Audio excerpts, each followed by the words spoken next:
Assalamualaikum warahmatullahi wabarakatuh. Saya Nanda Mahawati bersama rekan saya Selvia Puspita, Della Anggita, Sevia Widya, dan Gilang. Di sini kami ingin menjelaskan sedikit tentang kerja kelompok kami mengenai menganalisis perspektif sistem terbuka dari UMKM Bakso Kembar sebagai konteks restoran bakso. Kelompok kami telah menganalisis proses input, konversi, dan output seperti berikut. Dimulai dari proses input akan dijelaskan oleh rekan saya Selvia Puspita. Yang pertama yaitu proses input. Proses input ini memiliki 4 poin, yang dimana yang pertama yaitu bahan baku utama seperti daging sapi atau ayam, mie, sayuran, dan juga bumbu-bumbu. Yang kedua yaitu tenaga kerja, seperti koki, pelayan, staf dapur, dan juga kasir. Yang ketiga yaitu peralatan dapur, seperti kompor, panci, peralatan memasak, dan peralatan penyajian.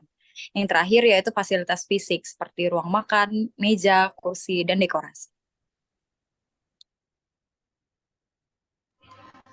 Baik, selanjutnya ada proses konversi, yaitu persiapan bahan baku seperti memasak mie, memasak bakso, dan membuat kuah. Lalu ada pelayanan kepada pelanggan, penyusunan hidangan dan penyajian kepada pelanggan, manajemen pesanan, pembayaran, dan stok bahan baku, serta ada interaksi antara pelanggan dan sifat restoran. Lalu ada proses output, yaitu hidangan bakso yang disajikan kepada pelanggan, pengalaman pelanggan, pendapatan dari penjualan makanan dan minuman, umpan balik pelanggan, serta kinerja staf dan efisiensi operasional.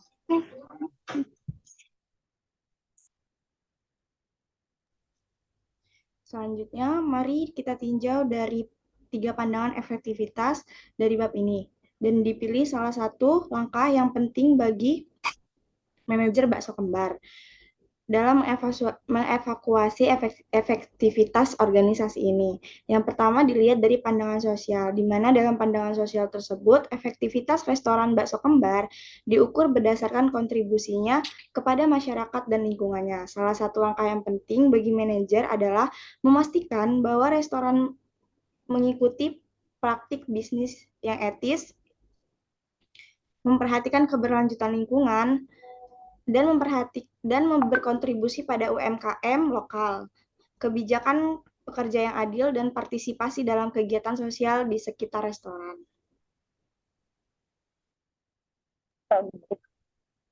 Oke, selanjutnya ada pandangan ekonomi.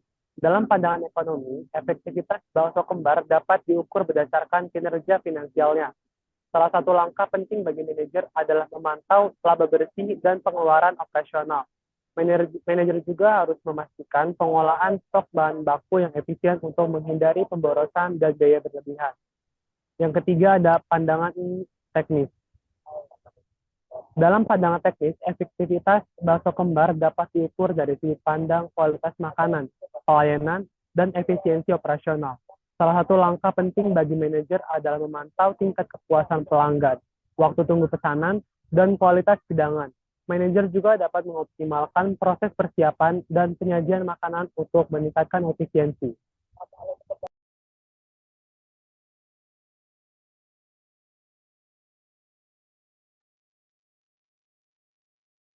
Dalam hal ini, kami akan menekankan langkah yang berkaitan dengan pandangan sosial, yaitu memastikan bahwa bakso kembar mengikuti praktik bisnis yang berkelanjutan serta memberi kontribusi positif pada masyarakat dan lingkungan sekitarnya. Ini mencerminkan pentingnya tanggung jawab sosial perusahaan dan berperan sebagai UMKM yang peduli terhadap dampaknya pada komunitas dan lingkungan. Manajer harus secara aktif memantau dan meningkatkan praktik-praktik sosial yang dilakukan oleh restoran ini untuk memastikan efektivitasnya dari perspektif sosial. Sekian yang dapat kami sampaikan, kurang lebihnya saya mohon maaf. Wassalamualaikum warahmatullahi wabarakatuh.